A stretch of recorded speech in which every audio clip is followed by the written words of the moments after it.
धर्म संस्थापनार्थाय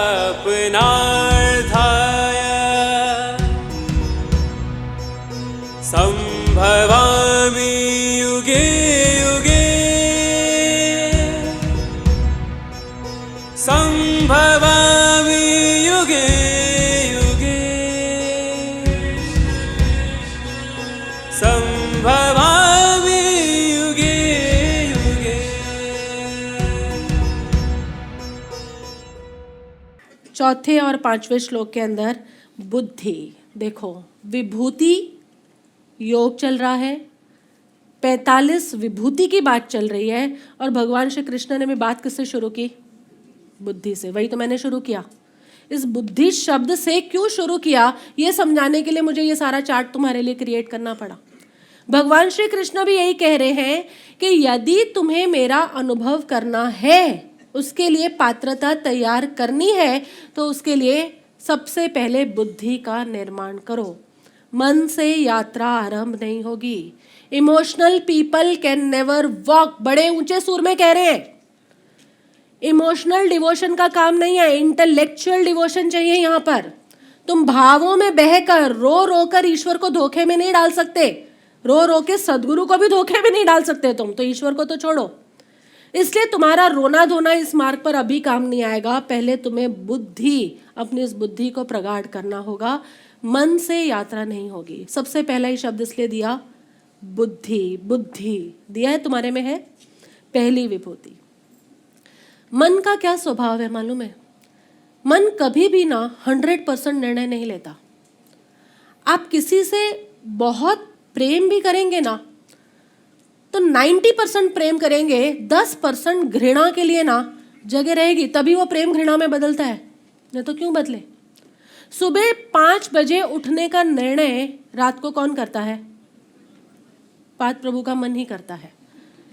मन करता है सुबह 5 बजे उठना है, स्वराज क्रिया करनी है, योगा करना है, सब कुछ करना है।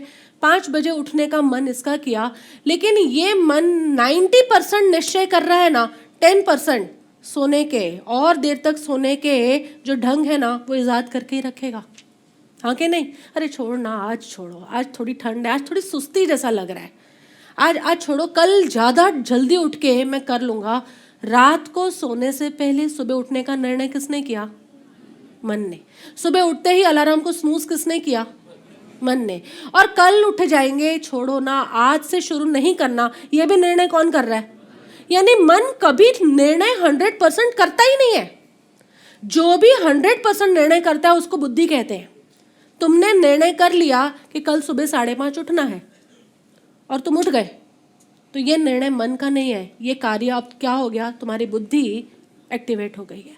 तुमने जो निर्णय किया उस पर अमल हो गया। इसका मतलब ही ये कि बुद्धि कार्यान्वित है। Who is activated? इंटेलेक्ट। और तुमने जो निर्णय किया, मैं कह रही हूं ना, इसलिए तुम प्रेम भी किसी से करोगे ना, तो 10% घृणा को बचा के रखोगे। अगर ऐसा नहीं होता, 10% घृणा तुम्हारे भीतर ना होती, तो उस व्यक्ति के साथ तुम्हें कभी खटपट हो ही नहीं सकती थी। मन कभी भी कोई निर्णय निश्चय पूरा लेता नहीं है, समझ लो। और इसलिए तुम अगर मन से ईश्वर की अनुभूति की यात्रा शुरू करोगे, कभी पहुंचोगे नहीं, नेवर। सत्संग में आने के लिए भी मन जाना है, नहीं जाना, छोड़ो ना। YouTube पे तो आता ही है, और उल्टा वो ज़्यादा पास से दिखते हैं मेन प्रभु। अभी ये पीछे बैठने वालों को तो बेचारों को कितने सिरों को पार करके मेरे चेहरे तक आना पड़ता होगा, हाँ कि नहीं? कितने सिर पार होंगे उसके बाद, लेकिन लगे छोड़ो, YouTube पे देख लेते हैं। और YouTube पे तो आ ही जाता है 4 दिन के अंदर। अभी घर पे घर के लोगों का ध्यान रखना वो भी तो अपना कर्तव्य है ना। मन ही तुम्हें ये सब सिखाएगा, लेकिन जहाँ निर्णय कर लिया कि लाइव मीन्स लाइव, प्रभु की प्रेजेंस, उनका ऑरा, उनकी गरिमा, उनका ओजस, उसके अंदर नहाना है। सुनना तुम वैसे भी नहीं करते कभी, सुनना तो हम वैसे भी कभी नहीं करते। तुम कहाँ सुन रहे हो सब मेरे को? तो हम तो नहाने आते हैं, हम तो यहाँ झूमने आते हैं, खोने आते हैं। सुनने का काम YouTube पे बाद में कर लेंगे। और बाकी बेन प्रभु की आदत है हर कंसेप्ट को 4-4, 6-6 बार समझाती है। किसी दिन नहा धो के घर से निकले होंगे तो उस दिन सुन लेंगे, लेकिन बाकी तो हम तो यहाँ पर जिसका ये निर्णय है और इस निर्णय के अधीन, वो मिस कर ही नहीं सकता।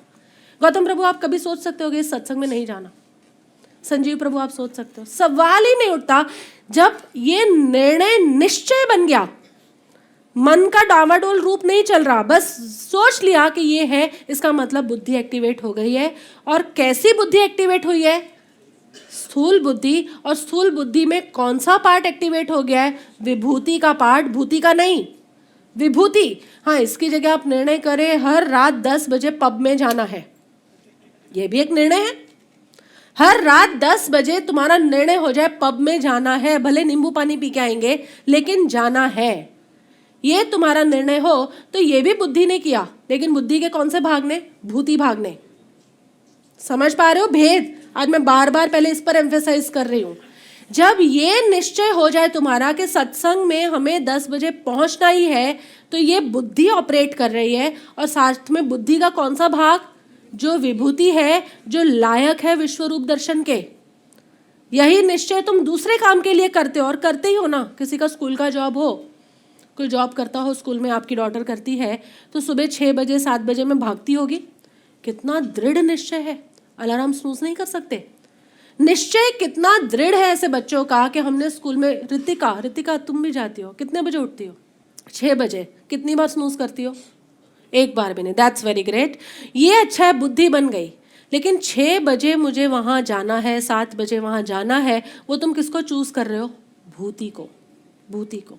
लेकिन कोई सत्य जगह जहाँ से तुम्हें ईश्वर का मार्गदर्शन मिल रहा है, तुम वहाँ बैठ के कुछ भी सोचो, दैट इज डिफरेंट थिंग। लेकिन जहाँ पूरा पूरा ईश्वर रत्व अपने आप को न्यौछावर करने खड़ा है, ऐसा सत्संग, ऐसे सत्संग के अंदर आने का जो दृढ़ मति है तुम्हारी, वो कहलाएगी विभूति पार्ट तुम्हारा एक्टिवेट हो गया। और इस विभूति से विश्व रूप दर्शन की संभावना संभव है। तो सबसे पहला उन्होंने कहा बुद्धि, निश्चय करने की शक्ति। और ये बुद्धि की कौन सी बात कर रहे हैं कृष्ण? विभूति वाला पार्ट। ये पार्ट भूति भस्म कर देगा तुम्हें, ये पार्ट भूति, ये पार्ट भूति, ये विभूति और ये विभूति। कितना कॉम्प्लेक्स है इसे समझना। तुम समझ कैसे पाते हो इतने गुचड़ मुचड़ के अंदर? ये तुम्हारा टैलेंट विकसित किया है मैंने इतने सालों के अंदर। यानी 3 पार्ट्स हैं भूति और 2 पार्ट्स हैं विभूति। तुमने उन 2 को विकसित करना है। जब भी तुम्हारा निर्णय राइट के प्रति दृढ़ होगा, राइट, स्कूल जाना है, उन 5 दिनों में स्कूल जाने का निर्णय राइट है, लेकिन वो एप्रोप्रिएट नहीं आगे। सत्संग के दिन में सत्संग में आना वो एप्रोप्रिएट भी है, राइट भी है, क्योंकि वो तुम जिस लिए पैदा किए गए हो ना, उसकी खोज में ले जा रहा है तुम्हें, इसलिए एप्रोप्रिएट है। क्योंकि तुम्हें प्रश्न होगा तो क्या काम धंधा छोड़ दें अब हम अपनी जॉब वॉब छोड़ दें? वो नहीं कह रही मैं, तुम जॉब करो, लेकिन जो सत्संग का दिन है उस दिन सत्संग का निर्णय भी तुम्हारा दृढ़ हो, ये विभूति बन रही है। तो पहला क्या बोला? पहली विभूति, बुद्धि का निर्माण होना चाहिए। और बुद्धि का कौन सा भाग? स्थूल बुद्धि का विभूति वाला भाग। दूसरा, ज्ञानम, यथार्थ ज्ञान, अनुभवात्मक ज्ञान। कभी भी इस धोखे में मत पड़ जाना कि जितना तुमने सुन लिया उतना तुमने जान लिया। तो ज्ञानम यानी जितना सुना है ना वो मैं जान गया, ये मत सोचना कभी। ये बहुत बड़ी दुविधा होती है।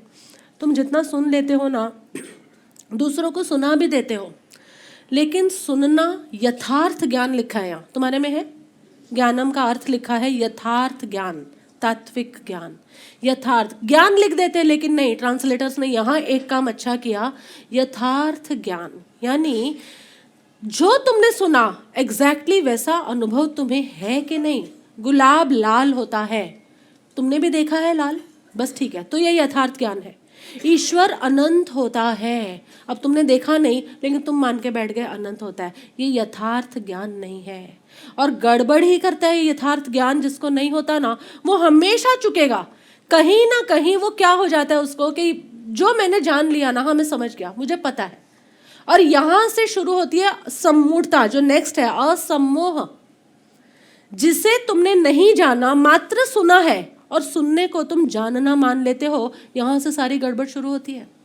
मेरे साथ ऐसा हुआ, पार्थ प्रभु जब छोटे थे, क्लास 4 या 5 के अंदर पहली बार उसे ट्यूशन में डाला, और वो भी क्यों डालना पड़ा, क्योंकि फैशन था। बच्चे, हर कोई बच्चा ट्यूशन में जा रहा है, शाम होती है 5 बजे, छोटे छोटे निकल पड़ते थे ट्यूशन में, और आस पड़ोस वाले मुझे कहते थे क्या बात है तुमने अपने बच्चे को अभी तक ट्यूशन में ही नहीं डाला, ट्यूशन में नहीं डाला। अरे मैं पढ़ा रही हूँ ना, और अच्छा ही पढ़ा रही थी तब भी मैं, हाँ लगता है ना आपको मैं अच्छा पढ़ा रही थी, लेकिन आस पास का वो नेबर का पीयर प्रेशर इतना आया ना कि क्लास 4th या 5th के अंदर पहली बार हमने पार्थ प्रभु को ट्यूशन के अंदर डाला। ट्यूशन में डालने से पहले जितने मार्क्स आते थे ना उससे काफ़ी कम हो गए, और मैंने एनालाइज किया कि गड़बड़ कहाँ हुई, कहाँ तो ये बच्चा हर एक में A+ लाने वाला, A लाने वाला, और उसके B+ और एक आध में तो C भी आ गया, बहुत झाड़ खाई इसने मेरी। लेकिन फिर मैंने बैठ के सोचा कि इसमें गलती हुई कहाँ, तो देखा, एनालाइज किया कि ये ह्यूमन माइंड किस तरह वर्क कर रहा है। 4th 5वीं का बच्चा भी चूंकि जन्मों जन्म का संस्कार है तो वर्क कैसे कर रहा था, स्कूल में उसे लगता था मैं ट्यूशन में पढ़ लूंगा, ट्यूशन में पढ़ाते थे तो उसे लगता था ये तो मैंने स्कूल में सुना हुआ है। उसने अनुभव नहीं किया, उसने उस बात को अपने भीतर नहीं घुसाया। उससे पहले उसने क्या मान लिया, मैं जानता हूँ, और इसी के अंदर 2 के अंदर गड़बड़ हो गई। तुरंत उसे विड्रॉ किया, वापस टिल 10th उसने कोई ट्यूशन नहीं रखा। 11th 12th में चूंकि साइंस स्ट्रीम थी और काफ़ी कुछ सिलेबस होते थे इनके, तो रखा। लेकिन मैंने तभी से ये देखना शुरू किया कि जब हम किसी चीज़ को इस तरह स्प्लिट करते हैं और हम जानना मान लेते हैं, सुनने को जानना मान लेते हैं, तो ग्रोथ के लिए, विकास के लिए, प्रोग्रेस के लिए जो जगह होती है वो बंद हो जाती है। ध्यान रखना इस बात का, अपने बच्चों के साथ भी खास ध्यान रखना। बोकाजू नाम का ना एक फ़कीर था, तुम्हें मालूम है, अपना फेवरेट, वो लोगों को ध्यान सिखाता था। बोकाजू लोगों को ध्यान सिखाता था, और ध्यान सिखाने की उसकी जो विधि थी ना बहुत बढ़िया थी। वो ऐसे बिठा के नहीं सिखाता था, एक पेड़ के नीचे बैठता था, कोई भी उसके पास ध्यान सीखने आता था तो बोकाजू बोलता था पेड़ पर चढ़ जा, और पेड़ था 100 फीट ऊंचा, पेड़ पर चढ़ जाओ। लोग कहते पागल हो, हम ध्यान सीखने आए, पेड़ पर चढ़ना सीखने नहीं आए। नहीं नहीं, पेड़ पर चढ़ जाओ। पेड़ पर चढ़ते थे, उतरते थे, चढ़ते थे, उतरते थे, और ये बोकाजू मस्ती से अपने ध्यान में बैठता था। उस नगर का जो राजकुमार था उसको लगा इतना फेमस आदमी है, ध्यान सिखाता है, लोग नाचते हुए आते हैं वहाँ से, चलो मैं भी चलता हूँ। तुम्हारी तरह व्हाट्सएप नहीं थे कि ध्यान की विधि बता दे, इसलिए विधि नहीं पता थी उसको लगा लोग लौटते हैं ना बोकाजू के पास से नाचते हुए, जैसे तुम लोग सत्संग से लौटते हो तो नाचते हुए लौटते हो ना, खुशी खुशी। तो ये सारे भी ध्यान सीखने आते थे, पेड़ पर चढ़ते थे, पेड़ से उतरते थे, 10 बार चढ़ते थे, 10 बार उतरते थे, और फिर खुशी खुशी चले जाते थे। तो ये राजकुमार भी आया, कहते मुझे भी ध्यान सिखाओ। बोकाजू ने कहा चढ़ जा पेड़ पे। बोला पागल हो क्या, मैं ध्यान सीखना है, और ध्यान के लिए तुम्हारी कामना क्या है ध्यान की? ध्यान मतलब आंख बंद करा के पत्थर की प्रतिमा बन के बिठाओ। और ये बोकाजू बोलता है ऊपर चढ़ जाओ। तो कहते मैं ऊपर कैसे चढ़ूं, मैं आज तक पेड़ पर नहीं चढ़ा, मैं गिर जाऊंगा तो कहते हैं यहाँ जानने वाले गिरते देखे हैं, जो नहीं जानता ना वो तो कभी भी नहीं गिरता, क्योंकि नहीं जानने वाला इतना जागृत होता है कि वो गिर ही नहीं सकता, और जो जानने वाला होता है वो इतना ओवर कॉन्फिडेंट होता है कि वो थोड़े कदम ऊपर चढ़ता है ना और फिसलता है। तो तुम्हें अनुभव है कि नहीं, ऐसा होता है। जैसे रूट पता है ना वो भटकेगा, जैसे रूट पता नहीं ना वो एक एक सेकेंड गूगल मैप पर अपनी नज़र रखेगा। ऊपर चढ़ा 100, 10 फीट, 20 फीट, 40 फीट, जागरण इतना सघन हो गया। जैसे जैसे तुम ऊपर चढ़ते जाओगे तुम्हारी जागृति बढ़ेगी ना, क्योंकि अब 10 फीट से गिरते तो इतनी नहीं लगती, लेकिन अब 40 फीट से गिरेंगे तो बहुत लगेगी। इस कारण से उसका जागरण और ज़्यादा जागृत, एक एक कदम इतने वर्तमान में रहकर इतनी सघन जागृति के अंदर चढ़ा, ऊपर 100वें तक चढ़ गया, 100 फीट तक। और 100 फीट से नीचे देखा कि शायद गुरु कुछ इंस्ट्रक्शन देंगे। बोकाजू देखा आराम से अपना ध्यान में बैठे हैं, नो इंस्ट्रक्शन। बोकाजू ने ऊपर एक मचान बना रखी थी, मचान पता है, मचान पे वो भी बैठा। चूंकि इतनी देर से जागृति चल रही थी, 1 feet, 2 feet, 5 feet, 15 feet, 100 feet तक पहुँचते पहुँचते जागरण इतना गहरा हो गया, इतना सघन हो गया कि ऊपर जो मचान बनाई थी उस पर बैठा बैठा आंख बंद करके अब रिलैक्स होने बैठा और सीधा ध्यान में सरक पड़ा। शाबाश, ये भी एक विधि है। तुम्हें लग रहा है एक पेड़ खंभा बनाया जाए यहाँ पर भी? ये स्वराज क्रिया वो एक खंभा ही है, इसी के ऊपर चढ़ना है तुम्हें भी। जब वो नीचे उतरने लगा तो देखा ऊपर से, बताऊं गुरु को कि वाह क्या एक्सपीरियंस किया मैंने। जो थोड़ी देर में मचान पर बैठा तो वाह क्या एक्सपीरियंस था। वो एक्सपीरियंस तुम्हें क्या लगता है मचान पर पहुंचने का था या जो जागृति से जो उसके कदम सघन हुए थे उसका था? जागरण के कारण धीरे धीरे नीचे आने लगा, उसको मजा आने लगी। ऊपर से देख रहा है गुरु तो आंख बंद करके ही बैठा है, कोई मतलब ही नहीं है। कहते जबरदस्ती का क्रेडिट ले रहा है ये गुरु।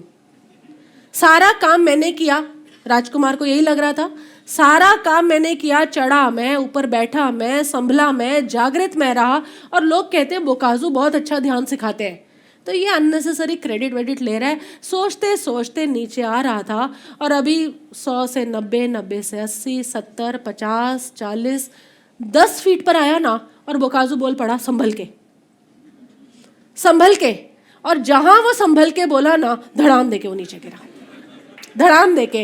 वो बोला तू पागल है क्या? तू गुरु है, पागल है क्या है? पहले ये बता मुझे, क्योंकि मैं इतनी देर से संघर्ष कर रहा था ऊपर चढ़ने का, ऊपर से नीचे आने का। यू नेवर कमांडेड एनीथिंग, तूने एक कमांड नहीं दिया मुझे, और जहां मैं 10 फीट की दूरी पर था वहीं तुमने मुझे कमांड दिया और मैं गिर गया। कहते हैं क्योंकि मुझे मालूम था कि अब तुम में जानने का गरूर आ गया है, जानने का घमंड आ गया, और जिसे ये जानने का घमंड आ गया वो गिरेगा, इसीलिए मैंने तुझे सावधान किया।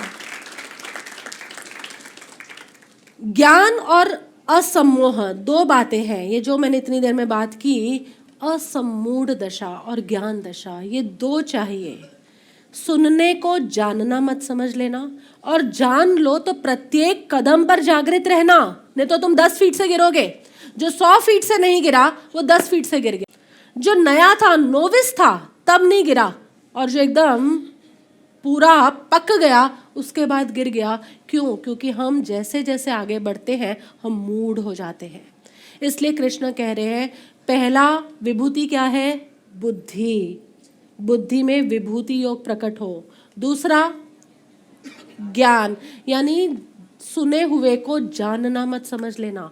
और तीसरा असम्मूढ़। ये तीनों बड़े महत्वपूर्ण शब्द है।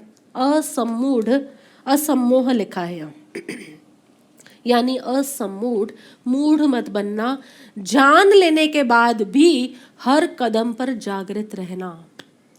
तुम जान लो कि यहाँ से मेरे घर आने का रास्ता क्या है, तो भी हर कदम पर जागृत रहना, क्योंकि बीच में भटकाने वाले, डिस्ट्रैक्ट करने वाले बहुत साधन मिलेंगे। तो ये 3 बातें हुई, बुद्धि, ज्ञानम, असम्मोह, यानी निश्चय करने की शक्ति, पहली बुद्धि, दूसरी यथार्थ ज्ञान, और तीसरी असम्मूढ़ता।